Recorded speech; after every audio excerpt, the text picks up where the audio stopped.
मुझ में से होंगे। यानी मतलब यह है कि हज़रत फ़ातिमा रज़ी अल्लाह ताला अन्हा के औलाद में से होंगे, या तो हज़रत हसन के औलाद में से होंगे, या हज़रत हुसैन रज़ी अल्लाह ताला अन्हुमा के औलाद में से होंगे। फिर यह कि हज़रत इमाम मेहदी रज़ी अल्लाह ताला अन्हु के सिलसिले में अल्लाह के नबी सल्लल्लाहु अलैहि वसल्लम ने बयान फरमाया, वो मेरे हम नाम होंगे, यानी उनका नाम मोहम्मद होगा और उनका लक़ब मेहदी होगा, और उनके वालिद का नाम अब्दुल्ला होगा और उनकी वालिदा का नाम आमिना होगा, और वह मदीने के अंदर पैदा होंगे। यह अलामतें इस कम वक़्त के अंदर नज़र भी नहीं आती, लेकिन ये लोगों को अपने जाल में फंसाता हुआ नज़र आता है, और बेशुमार हमारे नौजवान उसके जालों में फंसते हुए नज़र भी आते हैं। हज़रत इमाम मेहदी रज़ी अल्लाह ताला अन्हु के सिलसिले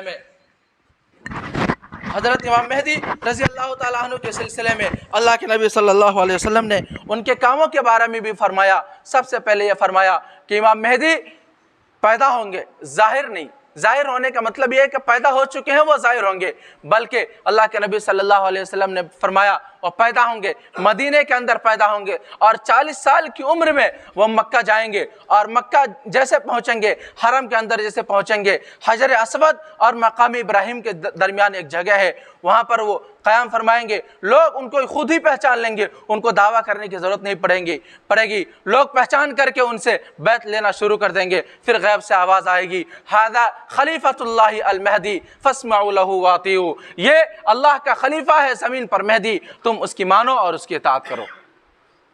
चुनांचे हज़रत इमाम मेहदी रज़ी अल्लाह ताला अन्हु उस दौर में जब जुल्म सितम से और जुल्म जौर से पूरी ज़मीन भरी पड़ी होगी, पूरी ज़मीन को अदल इंसाफ से भरेंगे। अल्लाह के नबी सल्लल्लाहु अलैहि वसल्लम की हदीस है, मैं आपके सामने। फिर हज़रत इमाम मेहदी रज़ी अल्लाह ताला अन्हु के ज़माने में ही दज्जाल निकलेगा। फिर हज़रत ईसा अलैहिस्सलाम का नुज़ूल भी हज़रत इमाम मेहदी रज़ी अल्लाह ताला अन्हु के ज़माने में होगा।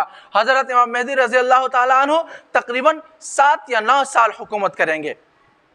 फिर हज़रत ईसा अलैहिस्सलाम के साथ तकरीबन 2 साल रहेंगे। हज़रत ईसा अलैहिस्सलाम के नाजिल होने के बाद तकरीबन उनके साथ 2 साल रहेंगे। फिर ईसाइयों से इनका मुकाबला होगा।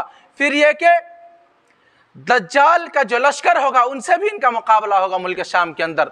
हदीस के अंदर आता है कि तकरीबन 70,000 यहूदी दज्जाल के लश्करों में शामिल होगा। 70,000 यहूदी, और बल्कि ये भी आता है रिवायत में कि ये जो दज्जाल होगा ये यहूदियों में से ही होगा। याद रखें, मैं आपके सामने क़यामत की और भी बड़ी बड़ी निशानियाँ, उनकी तफसीलें बयान करूँगा। मैं आपके सामने क़यामत की जो बड़ी निशानियाँ वह बयान कर देता हूँ। एक हज़रत इमाम मेहदी रज़ी अल्लाह ताला अन्हु के बारे में आपके सामने बातें आई कि ये कौन होंगे, कैसे होंगे और ये कब आएंगे। इनका ज़माना तो बहुत दूर का है, अभी वो ज़माना आया भी नहीं है। दूसरी जो निशानी इनके बारे में बताई जाती है कि ये कुस्तुनतुनिया को भी फतह करेंगे। अभी कुस्तुनतुनिया या इस्तंबुल है, इस्तंबुल ये अभी तुर्की की राजधानी है। तो तुर्की ये इस्तंबुल अभी तुर्की के कब्ज़े में है, तुर्की ने इसको अभी फतह कर रखा है। अभी ये यहूदियों के कब्ज़े में जाएगा। हदीस के अंदर ये निशानियाँ और अलामतें बताई जाती है।